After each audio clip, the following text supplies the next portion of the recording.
Hello there, let's jump right in.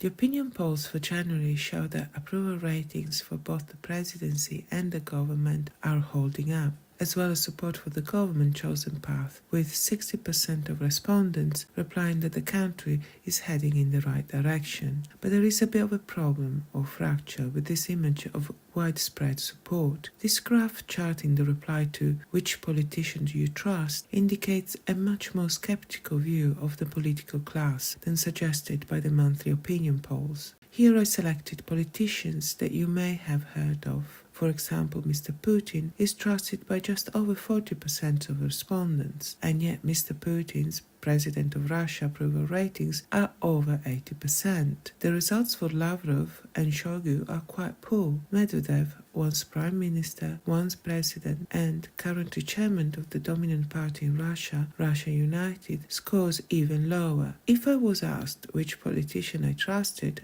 I would go for this guy here. This split between trust and support gives me an excuse to talk about leadership and what people in different countries think are key features of a leader. For this, I've gone back to the Globe project. In my previous video, I introduced this study and looked at the societal parameters. The caveats I cited in that video are valid here as well. All that out of the way, let's proceed. The researchers of the Globe project identified features associated with leadership in different countries and grouped them in these super features. I have highlighted Russia and the USA because of familiarity with both countries, and also because I feel that the two have been doing a very extreme type of tango together for a very long time. Personal opinion, of course. Anywho, the two countries are quite distant when it comes to defining what a good leader is. Now, if I take you down to the leadership feature basic components, here I have the top 3 scorers for the US and Russia, and you can see that they are quite different. Let me know in the comments below which set of features you feel it is closer to your way of thinking, and if you don't mind your region, for example Western or Eastern Europe, North or South America, Central Asia, etc. Thank you. Now that we have these top 3 features, let's do a bit of fitting out for size. Does Mr. Putin comes across as decisive? Well, his mannerism certainly is. Brisk walk, standing very straight.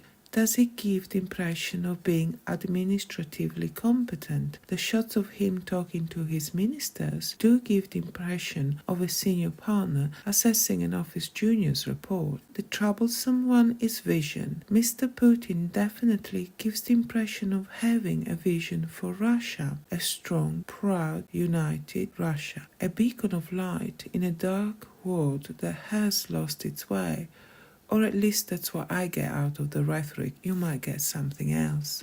To better grasp the importance of this idea of a leader with a vision for Russia, let's look at Shevchenko's paper, links in the description below. In this paper, Shevchenko, among other things, touches on how do you turn a person born in Russia into a Russian. After all, this is a country that starts in Europe, goes all the way across Asia to wave hello to the United States. Homogeneity of ethnicity, culture, or religion are all unlikely. One of the things that Shevchenko mentioned in the paper is the need for a project or a goal that brings the peoples of Russia together. In this context, Putin's vision for Russia could be understood as necessary to the unity of Russia. So let's bring all that back to the numbers, and you can see that all scores jumped up after the start of the war in Ukraine. There seems to be a correlation between the war and advances in the path to unite Russians. The problem is that the task of building unity is never ending. Each generation has to be schooled, educated, informed, entertained, and inspired into becoming a Russian. So, indulge me, please, and let me have it that at least one of the possible reasons for the ongoing conflict in Ukraine relates to an idea inside the Kremlin that there is a need to unite Russians. I know that strategy, if real, is self-defeating. You cannot unite a people by invading neighboring countries. For one, you will run out of neighbors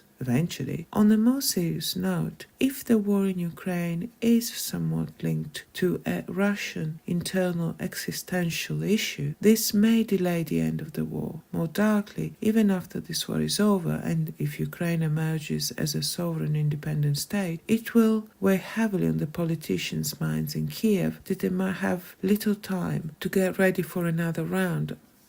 My next mid-month video will be about ChatGPT and how it performs in terms of accuracy for both neutral and biased questions. Of course, the questions will be about Putin and Russia. Hope to see you then. Thank you so much for watching. Have a wonderful day. Bye-bye.